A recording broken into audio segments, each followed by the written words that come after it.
por aí, eu vim aqui fazer a correção dos exercícios com vocês sobre as principais formas de regionalizar o território brasileiro.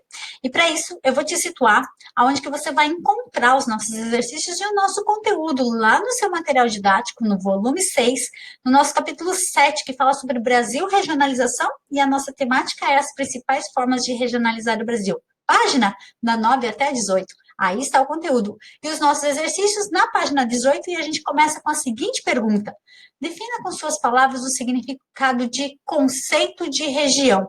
Então, para a gente entender o que é região, a gente tem que pensar que região é uma delimitação de área a partir de determinados critérios pré-estabelecidos. Assim como a gente viu sobre as diferentes regionalização feita pelo IBGE, as regiões geoeconômicas, os complexos regionais, eles têm o quê? Tem critérios para fazer isso, né? Então, eles levaram em consideração alguns critérios para conseguir definir essas regiões e fazer a regionalização do Brasil de acordo com estes critérios. A número 2 diz o seguinte, a delimitação das regiões impede a integração entre elas? Explique. A resposta é não, pelo contrário. Muitas vezes a ocupação e a modernização de uma região pode favorecer a sua integração tanto internamente quanto com as demais regiões do Brasil.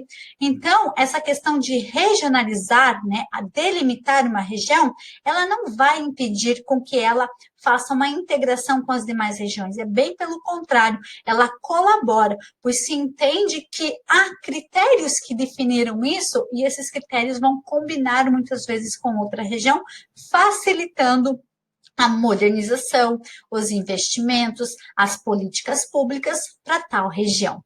No próximo diz assim, ó, cite e explique 2 tipos de regionalização mencionadas nesse capítulo. Então, você pode escolher, né, entre as 3 que a gente falou, 2 deles. Eu trouxe aqui para vocês o seguinte, a gente pode pensar em regiões hidrográficas, regiões por domínio da natureza, regiões literárias, complexos regionais, regiões por difusão de tecnologia e as regiões do IBGE. Então, você pode escolher uma dessas e pegar no seu material didático e ver quais são os critérios, por exemplo, que foram utilizados para caracterizar e para fazer tal regionalização. Escolhe 2 e coloca os critérios a serem analisados.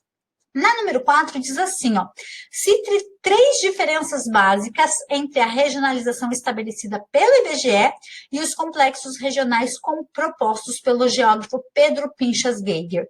Eu fiz um quadro para vocês para mostrar aqui, ó. A regionalização feita pelo IBGE tem 5 regiões. As delimitações são juntas às divisas das unidades da federação. Como critério, leva em consideração a localização geográfica e características econômicas, por exemplo. Já os complexos regionais estabelecidos por Pedro Pinchas Geiger têm 3 regiões, né? A Amazônia, o Centro-Sul e o Nordeste. Não é delimitada pelas unidades da federação, ou seja, ela não vai respeitar a divisa entre os estados, e os critérios levados em consideração são históricos, sociais, econômicos e a inter-relação e integração entre os 5, que diz o seguinte, de acordo com as características gerais das 5 grandes regiões, associe corretamente as colunas. E o que eu tenho aqui, ó? Região Norte, Centro-Oeste, Nordeste e Sul. E tenho também 5 características. Então, a gente vai olhar para as características e vai ver a qual das regiões que ela pertence. Vamos começar pela primeira. O avanço da fronteira agrícola trouxe grandes transformações internas na região, principalmente após a década de 70. Qual será que é a região?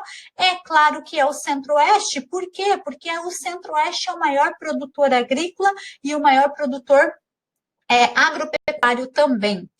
A próxima, apenas um de seus estados não apresenta fronteira internacional. E qual seria essa região? Seria a região norte, né? Próxima, é a que apresenta a menor quantidade de unidades da federação. Qual será? Região sul. Por quê? Porque a região sul apresenta apenas 3 estados. Próxima, região historicamente emissora de migrantes para outras partes do país. Como a gente falou na aula, a região Nordeste foi uma das grandes regiões emissoras de imigrantes, principalmente para o Sudeste brasileiro.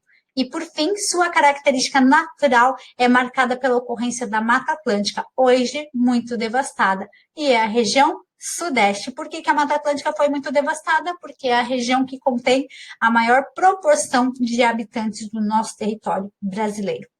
Eu vou ficando por aqui e eu te vejo numa próxima aula.